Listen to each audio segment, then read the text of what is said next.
July 2024 video horoscopes with me, Lada from AstroLada.com.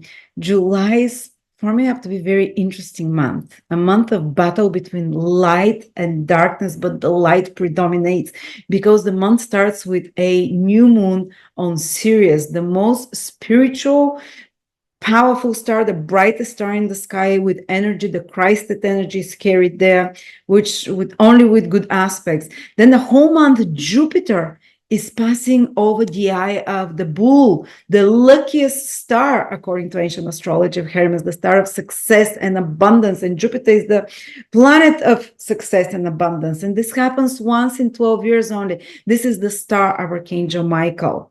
So we have the energy of the Christ consciousness through the new moon coming to us. It's Sirius is the star of freedom, of being free. That's why a lot of Independence Days happen for different countries around that day. So the energy of freedom and spiritual awakening comes through the new moon, while through Jupiter, we have the energy of Archangel Michael coming who fights the dark forces. Simultaneously with that, Uranus and Mars are coming together, and in the middle of the month, they join on the critical degree, 25 degrees of Taurus, where projected the star Algol, a demonic star, the most inauspicious star. It has like demonic influence there, and it's star of catastrophes and shocks and beheadings and losing one's head. But that's the only negative influence. Or it can also be positive, because through the star Algol, you can cut off unwanted things, like the head of Medusa is cut off. You can cut off unwanted things from your life. But there is the gathering of this dark energy. But Jupiter, Archangel Michael, Sirius, the Christed energy of the ascended masters as well, energy of the teachers of humanity, is there to help us. I'm so excited. Let's dive into the 12 signs to describe it through each of the 12 signs. And before that, I want to introduce you to my new 4-hour tutorial that I've recorded for you already. On the first 12 hours, 1,000 ones were sold. So thank you so much for your trust in me. It speaks about each of the 12 signs and the 5 connected themes in the life of your rising sign, in the life of a person according to their rising sun or moon sign. Do you know that every person, every sign has 5 topics in their lives that are connected? For example, do you know that Aquarius people, especially Aquarius rising, their money and financial success very much depends on their social connections and on their friendships, because the ruler of the second house is also the ruler of the 11th house, second house of money with 11th house of friends or social network. That's why very often Aquarius need to social network and can become abundant through that. Or if their friendships are not good, their money is not going to be good. Or, for example, let's take someone else, Taurus rising. Their second house of finances is connected, is the same ruler as the 5th house. So their financial state can really change after having a children, or if they do something creative that they really love. But there's 5 such topics that are interconnected for each sign. For example, why is Scorpio such a battlesome sign? Because the ruler of Scorpio is also the ruler of the 6th house of battles, disputes, arguments, and enemies. Scorpio is the sign that has the most enemies, because the same planet that rules them rules their 6th house of enemies. But because it's Mars, that planet that rules them, they win over their enemies. But it means they have more enemies. So so I would describe you and how to do remedies if one area of your life is not working, for relationships, for your career. Like, for example, for Capricorn, if their career is not working, which is ruled by Libra, Venus, they should focus on the 5th house, which is also ruled by Venus, to raise the vibration of their Venus, and their career will also start flowing. So they might do some fun stuff, creative stuff, or even after having a child, their career can take off. But anyway, if you're interested to take this course, it's $24, 4 hours, and it becomes $39 after the 15th of July. Now let's start. Gemini, Sun, Moon, Rising, July 2024. Gemini, the biggest event for you this month is that Jupiter, the most auspicious planet of all, as you can see it here, is transiting through your sign, Gemini, but it's passing right in front of one of the most auspicious stars in the sky called Aldebaran, or the Eye of the Bull, as you can see. The Eye of the Bull is known by ancient sources to be to give abundance, opportunities for wealth, success, luck, all the best things. The ancient Hermes books used to say that this is the luckiest, the best star, and it's situated currently in your sign in Gemini. And Jupiter, the whole month, is pretty much around the Eye of the Bull. And it's the month where you have like a last chance to expand, to grow, to start new opportunities that can bring abundance, that can bring that down the line. They can be reason for growth, expansion, luck in many different positive sources. And this is the star of Archangel Michael, which is currently in your sign. And Jupiter is transiting there, activating it for celestial protection, for divine inspiration, for connecting with the light forces, for success. You know, Archangel Michael is powerful. He wins over the dark forces. So in some way, especially Geminis that are born in the first, I don't know, from 7, 8 to 15 degrees might feel it the strongest. But for all Gemini, it's an auspicious moment, especially after the new moon on the after the 5th of July, when the moon starts growing. Use this month to use the incredible gifts of Jupiter over the Eye of the Bull, the star Aldebaran, which is blessing you the strongest. And it happens only once in 12 years. And from August, Jupiter will start getting squared by Saturn. So can't show here. Sorry. Jupiter will start getting squared by Saturn, so the opportunities for growth and expansion will kind of become more limited, with more maybe slowed down. They will demand harder work, but now the inspiration directly from the angelic archangelic realms of Archangel Michael are pouring down on you.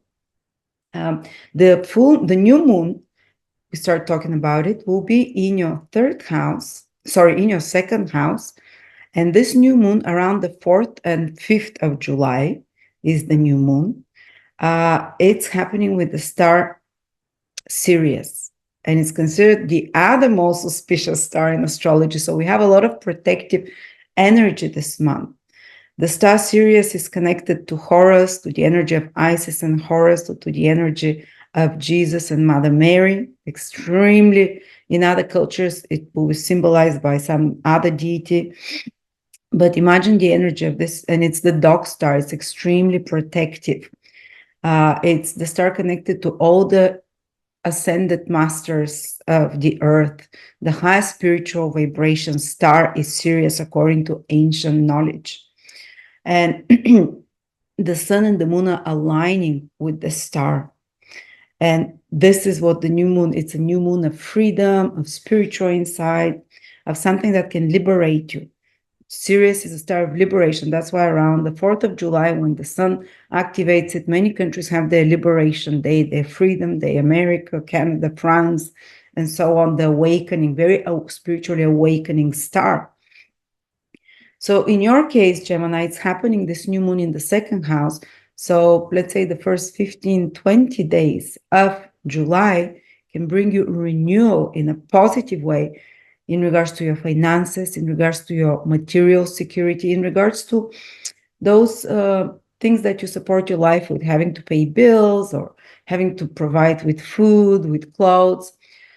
So there might be even some insight, download of powerful information in that direction, which is the right way to proceed, or some positive renewal of the situation there.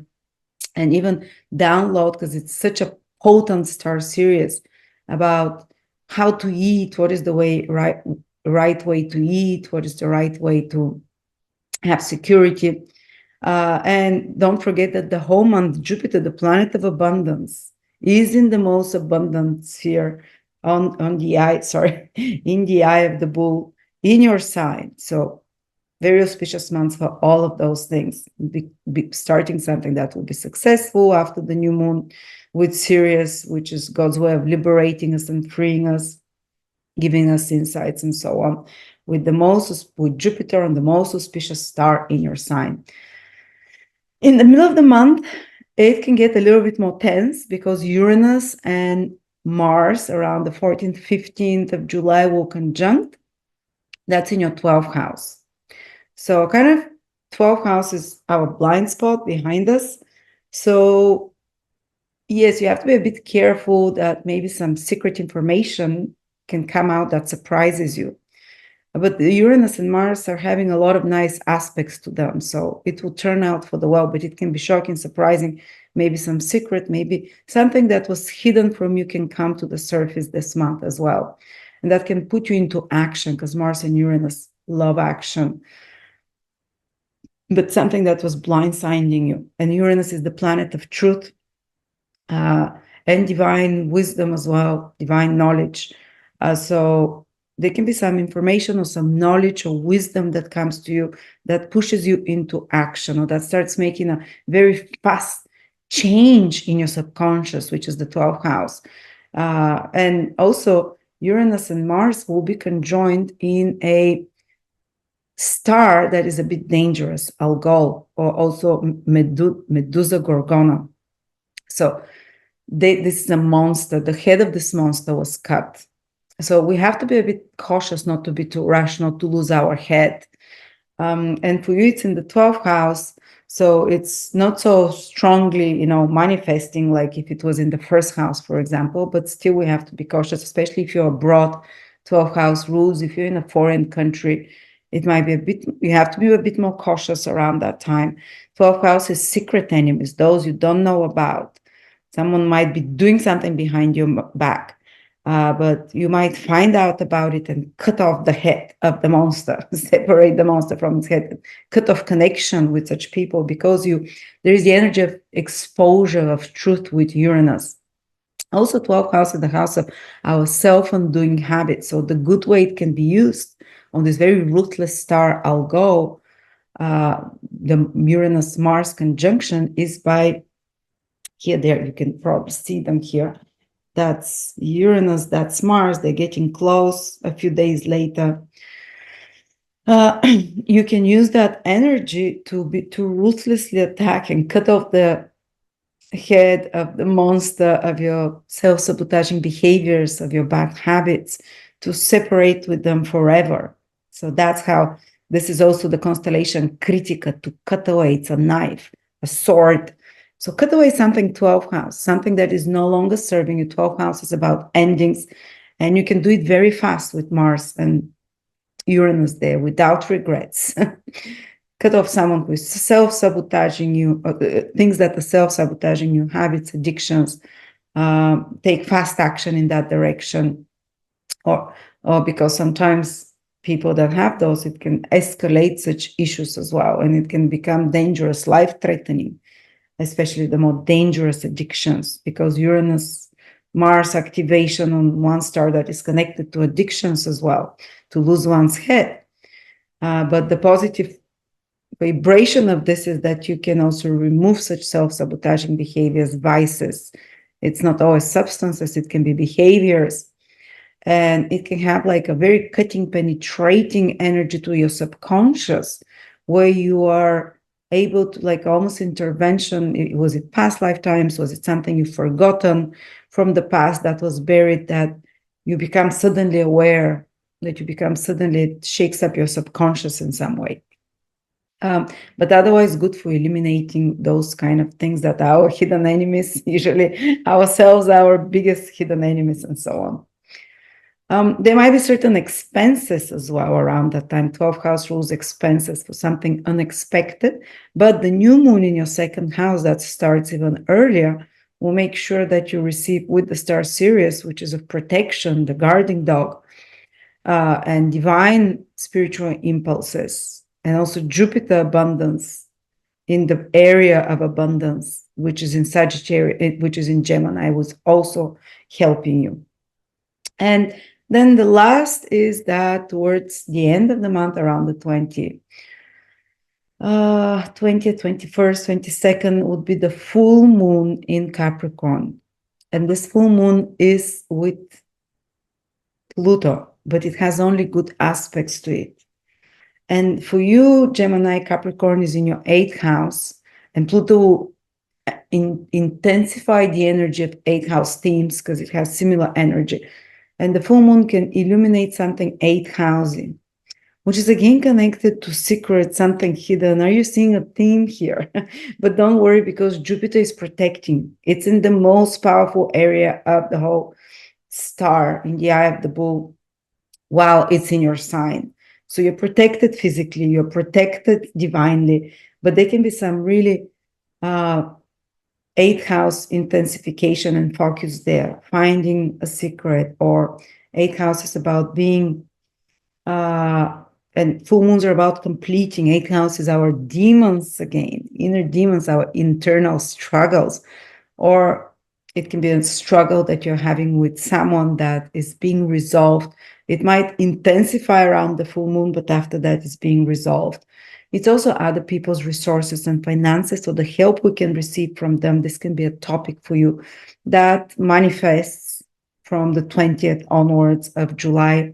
The themes of taxes, of insurances, or inheritances can become big, or even of secrets, of topics that are more, you can get very powerful insights into occult, into psychology, psychological realizations about yourself, and even psychological transformation. This full moon illuminates your 8th house of death and rebirth of the ego, of the self. And there's something dying and something being reborn.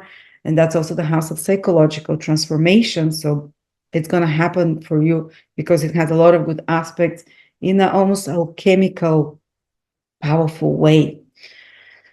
And there'll be a release also of trauma, because full moon is about release and illumination about trauma that can be released, or it can be strong interest in more taboo topics, more private topics, more private conversations, more confidential information that is entering your life those last 10 days of July, which is all 8 houses topic, or more interest in astrology and so on, those occult topics of life.